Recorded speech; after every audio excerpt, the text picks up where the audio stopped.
असितनाथ। आप देख रहे हैं जनमत जंक्शन। अभिवादन स्वीकार कीजिए अपने मित्र असितनाथ तिवारी का। आप देख रहे हैं जनमत जंक्शन। आज बात करेंगे कि ऐसा क्या हो गया है कि भारत में जेन जी मतलब जनरेशन जेड अचानक चर्चे में आ गया है, और ऐसी क्या बात है कि तमाम बड़े नेताओं को कैमरा के सामने आकर इस पर बयान देने की जरूरत पड़ गई है। जेन जी ने नेपाल में जो किया, हमारी आपकी, हमें लगता है हम सबकी यही कामना होगी कि भारत में वैसा कुछ ना हो। हम में से कोई नहीं चाहता कि नेपाल में जो घटनाएं हुई वो भारत में हो, लेकिन ये सब कुछ हमारे आपके चाहने पर निर्भर नहीं है। बहुत कुछ सरकार को भी करना होता है। नेपाल में जो जनाक्रोश भड़का, उस जनाक्रोश में आम आदमी की कोई भूमिका नहीं थी। वहां जेन जी जो जनरेशन जेड है, उसकी नाराजगी आम समाज से थी ही नहीं, उसकी पूरी नाराजगी सत्ता समाज से थी। इसलिए सत्ता समाज की जिम्मेदारी बढ़ जाती है। सत्ता समाज अगर गैर जिम्मेदार होगा तो वही होगा जो नेपाल में हुआ। इसलिए हमारी आपकी ये जवाबदेही है जिम्मेदार नागरिक के तौर पर कि हम और आप मिलके अपने सत्ता समाज को जिम्मेदारी का बोध कराते रहें। पहले यह समझ लें कि भारत में जेन जी क्यों चर्चे में है, क्यों अचानक तमाम भाजपा के बड़े नेताओं ने कल और परसों में जेन जी पर ताबड़तोड़ बयान दिए हैं। रविशंकर बाबू या अन्य लोगों ने अचानक क्या जरूरत पड़ गई प्रेस कॉन्फ्रेंस करने की जेन जी की। तो जो बात है वो ये है कि जेन जी जो नेपाल में घटना हुई जेन जी की या जनरेशन जी की, उसको लेकर भारत की भी सरकार घबराई हुई है। एक डर समा गया है सरकार के भीतर भी, और डर की कई सारी वजहें भी हैं।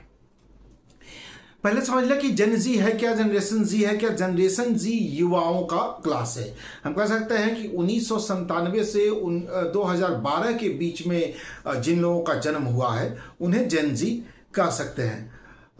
मतलब आप इसको ऐसे मानिए कि 15-16 वर्ष का जो किशोर है, उससे लेकर 26-28 वर्ष का जो नौजवान है, इसे जेन जी कह सकते हैं। 15-16 वर्ष के किशोर से लेकर 26-28 वर्ष के नौजवान को हम जेन जी कह सकते हैं।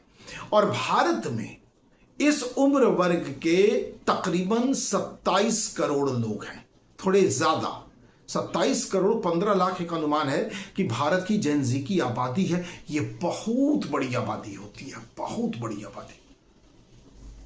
27-28 करोड़ लोग भारत में हैं जो 15-16 वर्ष से लेकर 26-28 वर्ष के बीच में है। ये बहुत बड़ी आबादी है, और इससे सरकार डरी हुई है, इससे सरकार घबराई हुई है। तो अच्छा, ये जो जेन जी है, हम और आप कुछ बड़े हो गए तब हमने सोशल मीडिया को देखा। हमारी उम्र के लोग या हमसे जो ज्यादा उम्र के लोग हैं, हम लोग थोड़े बड़े हो गए तो सोशल मीडिया को देखा।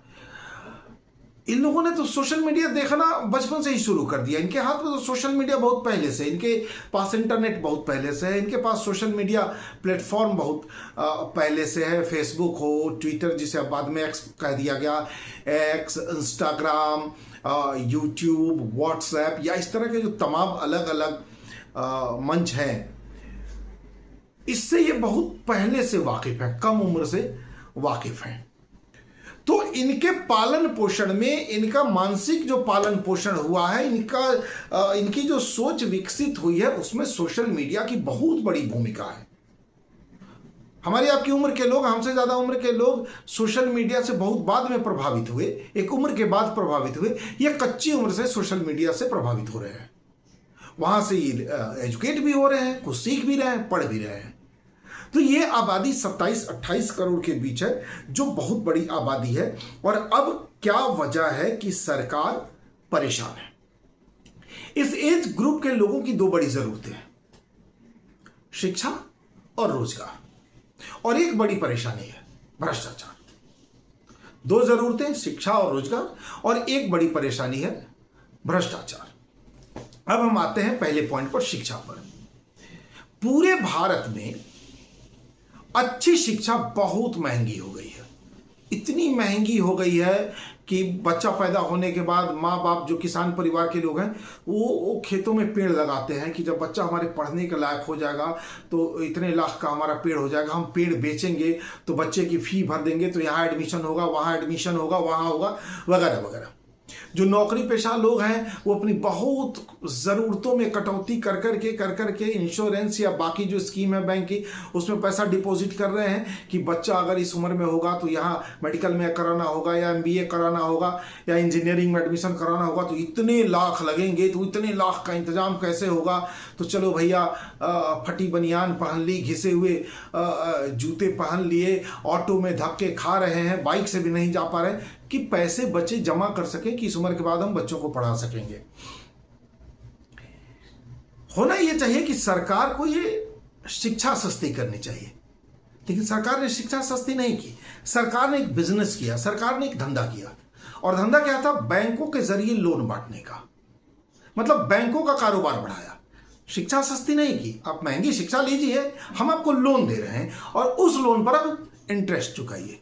मतलब सरकार को देश के नौजवानों की चिंता नहीं हुई, शिक्षा व्यवस्था की चिंता नहीं हुई, महंगी शिक्षा की चिंता नहीं हुई, सरकार को चिंता हुई। सरकार ने इस आपदा में अवसर खोजा कि बैंकों का कारोबार कैसे बढ़ा दिया जाए, और सरकार ने एजुकेशन लोन ऑफर कर दिया।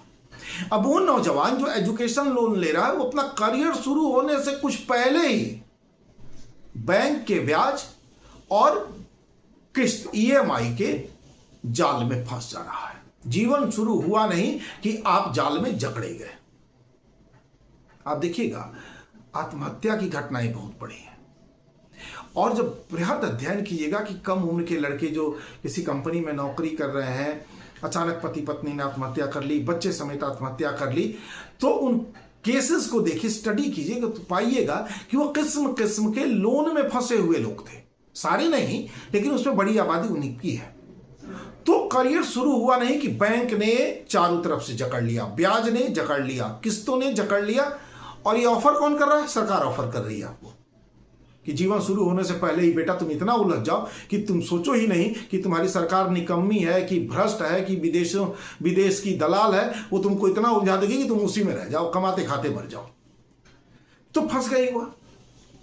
तो एक तो नाराजगी इस जेन जी की इस बात को लेकर है कि शिक्षा बहुत महंगी है और सरकार शिक्षा की दिशा में कोई काम नहीं कर रही, और महंगी शिक्षा का बिजनेस उसी सत्ता समाज का है। ये हमारे आपके जैसे मिडिल क्लास लोगों का बिजनेस नहीं है। जितनी महंगी शिक्षा है, बड़े मेडिकल कॉलेज हैं, इंजीनियरिंग कॉलेज है, या बिजनेस के लिए MBA BBA करने वाले कॉलेज हैं, या अन्य इस तरह के कोर्स के जो कॉलेज हैं, आप उठा के देखिए तो उसमें एक बड़ा हिस्सा उस किसी राजनीतिक घराने का, राजनीतिक परिवार का लगा होगा। मतलब उस महंगी शिक्षा को आपसे बेच भी वही रहे हैं जो आप पर हुकूमत कर रहे हैं।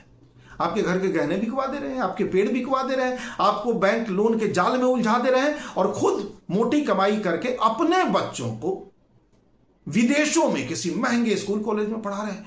उनके बच्चे बड़ी लाविश लाइफ जी रहे हैं, और भारत का युवा चप्पल घसीट रहा है कि एक अदद 10,000, 15,000, 20,000, 25,000 की नौकरी मिल जाए। और उनका बेटा एक बार किसी होटल में बैठ रहा है तो 25,000 की चाय या कॉफी पी के, दारू पी के निकल जा रहा है। तो भारत का नौजवान ये देख रहा है, उसकी नाराजगी इस बात को लेकर भी, उसको गुस्सा इस बात का भी आ रहा है। भारत के इसलिए इस जेन जी से केंद्र सरकार डरी है। अब जो दूसरा है, शिक्षा के बाद दूसरी सबसे बड़ी चुनौती युवाओं के सामने है रोजगार। अभी अगर आंकड़ों को सही मान लें, चलिए मान ही लेते हैं, तो भी भारत में बेरोजगारी दर 5.1% है, और 2018 से 2020 के बीच भारत की बेरोजगारी दर 8% से भी ज्यादा थी। मतलब अंग्रेजों ने जब भारत को छोड़ा उस समय भारत की जो बेरोजगारी दर थी लगभग उसके आसपास 2018 से 2020 के बीच भारत की बेरोजगारी दर रही। एक युवा अपनी उम्र खोता गया। भाई नौकरी पाने की भी एक उम्र सीमा होती है ना। सरकारी नौकरियों में भी उम्र सीमा तय है, प्राइवेट नौकरियों में भी उम्र सीमा तय है। वो चप्पल घसीटता रहा, पढ़ता रहा, परीक्षाएं देता रहा, क्वेश्चन पेपर लीक होता रहा, परीक्षा रिजल्ट रद्द होता रहा, वो मुकदमे लड़ता रहा, मुकदमा, क्वेश्चन पेपर लीक, मांग, प्रदर्शन, तब तक उसकी उम्र फॉर्म भरने की निकल गई और वो पीढ़ी बर्बाद। गुस्सा इस बात का है। आगे जो बच्चे हैं, जो 15-16 साल से लेके 28-30 वर्ष के लोग हैं, उनको कोई संभावना ही नहीं दिख रही रोजगार की। उनके सामने कोई विकल्प भी सरकार नहीं रख पा रही है रोजगार के लिए। आप पढ़ लिख लो, आप जानो क्या करोगे, चलो हमारे पास बैंक है, लोन ले लो, इस योजना के तहत लोन, उस योजना के तहत लोन, उस योजना के तहत लोन, और दो इंटरेस्ट, फंसो ईएमआई के जाल में। जीवन शुरू हुआ नहीं कि पहले तुम ईएमआई में फंसो। रोजगार मांगने आए हो तो पहले ब्याज दो, ईएमआई में फंसो, नहीं तो साबित कर दिए जाओगे कि तुम इस देश के नागरिक नहीं हो, तुम तो पाकिस्तान के एजेंट हो, तुम तो बांग्लादेश के हो, तुम तो अर्बन नक्सल हो। और अगर अर्बन नक्सल होना नहीं चाहते हो तो पहले लोन लो और ब्याज देना शुरू कर दो। ईएमआई के जाल में फंसो। हमारी तमाम योजनाएं हैं ईएमआई की, ऑनलाइन भरो और ईएमआई के जाल में फंस जाओ, वरना अर्बन नक्सल कहलाओ। तो युवाओं में इस बात को लेकर भी बहुत नाराजगी है। नाराजगी की जो तीसरी बड़ी वजह है वो है करप्शन, व्यापक भ्रष्टाचार। तमाम सरकारी दफ्तरों में ऊपर से लेकर बड़े नीचे के अधिकारी कर्मचारी युवाओं को, देश को, हर वर्ग को लूट रहे हैं। लूटने को तो हर वर्ग लूट रहा है, लेकिन एक उम्र के बाद आदमी को आदत लग जाती है कि जाना है तो चढ़ावा देना ही है। ये युवा वर्ग अभी उसका आदी हुआ नहीं है। ये जो उम्र होती है क्रांति करने की उम्र होती है, बदलाव चाहने वालों की उम्र होती है, तो ये युवा अभी उस करप्शन का आदी नहीं हुआ है। ये नहीं चाहता कि दफ्तर में घुसते ही यहां कुछ रुपए दूं, वहां कुछ रुपए दूं, 5 बार प्रणाम करूं अपने बिल्कुल सही काम के लिए, जो उसका अधिकार बनता है। उस काम के लिए भी उसको 75 बार दौड़ना पड़ रहा है, प्रणाम करना पड़ रहा है, चढ़ावा चढ़ाना पड़ रहा है, पैसे देने पड़ रहे हैं, गिफ्ट देने पड़ रहे हैं। और वो जहां शिकायत करने जा रहा है वो भी बिना रिश्वत लिए शिकायत नहीं सुन रहा, और शिकायत सुनने के बाद भी रिश्वत लेकर उस केस को मैनेज भी कर दे रहा है। तो ये जो रिश्वतखोरी, ये जो भ्रष्टाचार तमाम जगहों पर बढ़ा है, इससे जेनजी बहुत नाराज है। 3 बड़े कारण हैं जेनजी की नाराजगी के, और सरकार ने इसे एड्रेस नहीं किया। सरकार ने ना तो शिक्षा को सस्ता करने का प्रयास किया, सरकार ने ना तो रोजगार के कोई अवसर बढ़ाए, उसने लोन के अवसर बढ़ा दिए, कर्जा लीजिए, ईएमआई भरिए। और सरकार ने करप्शन की दिशा में तो कोई काम किया ही नहीं। आप अगर करप्शन का हिस्सा नहीं है तो आप सिस्टम का हिस्सा नहीं। तो युवाओं में नाराजगी, और सरकार ने एड्रेस किया नहीं। इसे एड्रेस कौन कर रहा है? विपक्ष के नेता राहुल गांधी। राहुल गांधी इस जेनजी की आवाज बन रहे हैं। राहुल गांधी अपनी तमाम रैलियों में, तमाम सभाओं में ये मुद्दे उठा दे रहे हैं। वो रोजगार की बात कर रहे हैं, वो शिक्षा की बात कर दे रहे हैं, वो करप्शन की बात कर दे रहे हैं। तो जेनजी उनसे जुड़ता महसूस कर रहा है। जेनजी को लग रहा है कि हमारा दर्द कोई तो समझ रहा है, कोई तो महसूस कर रहा है। इस बीच राहुल गांधी ने एक बड़ा बयान भी दे दिया। राहुल गांधी ने कह दिया कि भारत जो बदलाव चाहता है वो जनरेशन जी ही करेगा। अब भाजपाई बिल आ गए। अचानक कई लोग कैमरा के सामने, राहुल गांधी तो अर्बन नक्सल है, राहुल गांधी तो देश में अराजकता फैलाना चाहते हैं, इसी तरह का बयान था। मतलब युवाओं की हक की आवाज आपने कर दी तो आप अर्बन नक्सल हो गए, आप अराजकता फैलाने वाले हो गए। और आप रिश्वत पर रिश्वत देते रहिए, खेत खलिहान, घर गहने सब बेच के अधिकारियों के पैरों में चढ़ाइए तो आप देशभक्त। महंगाई पर चू तक ना बोलिए तो आप देशभक्त। रोजगार मांगने ही मत जाइए, बैंक से कर्जा मांग के ब्याज चुकाइए तो आप देशभक्त। अच्छी शिक्षा मांग दी तो अर्बन नक्सल।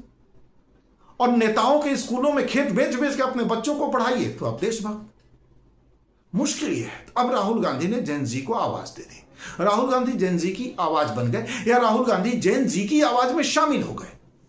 सरकार की घबराहट यहीं से शुरू हुई है।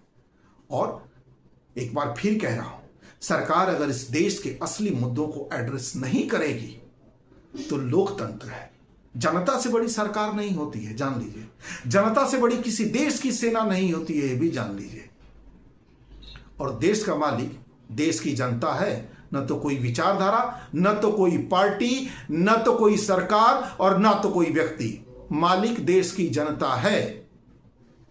लोकतांत्रिक मूल्यों का सम्मान कीजिएगा, देश की जनता का सम्मान कीजिएगा, उसकी जरूरतों का सम्मान कीजिएगा, तब तो जनता आपको लोकतांत्रिक तरीके से सिर माथे पर बैठा ही रहेगी।